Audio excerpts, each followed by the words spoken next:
The early 19th century saw a growing need for a powerful valved bass instrument in orchestras. Prior to the tuba's arrival, instruments like the ophicleide and serpent attempted to fill this role.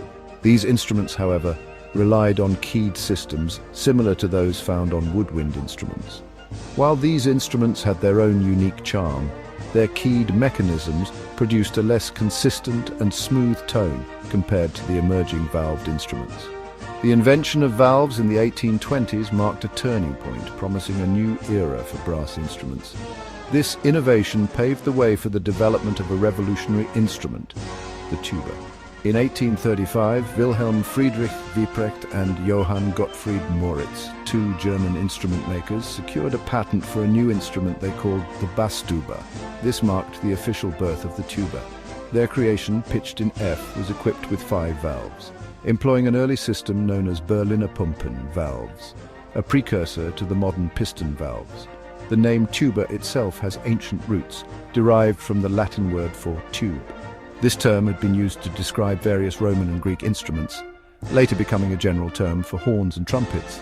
Before the tuba's rise to prominence, instruments like the ophicleide and serpent were commonplace in orchestras. Composers like Felix Mendelssohn even featured the ophicleide in his famous work A Midsummer Night's Dream in 1826. Richard Wagner initially scored his Faust overture in 1840 for the serpent, showcasing its use in early Romantic music. The ophicleide, with its booming voice, offered a glimpse into the potential of a powerful bass instrument. However, the limitations of keyed instruments were becoming increasingly apparent. The serpent, a bass wind instrument made of wood covered in leather, possessed a distinctive, somewhat serpentine shape. Its sound, often described as raspy and somewhat comical, found a place in certain musical contexts. However, its intonation and technical limitations prevented it from achieving the same level of musicality and versatility as the emerging tuba.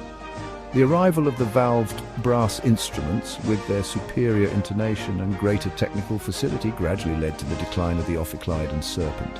The tuba, with its robust sound and ability to seamlessly navigate different pitches, proved to be a more practical and musically satisfying option for composers.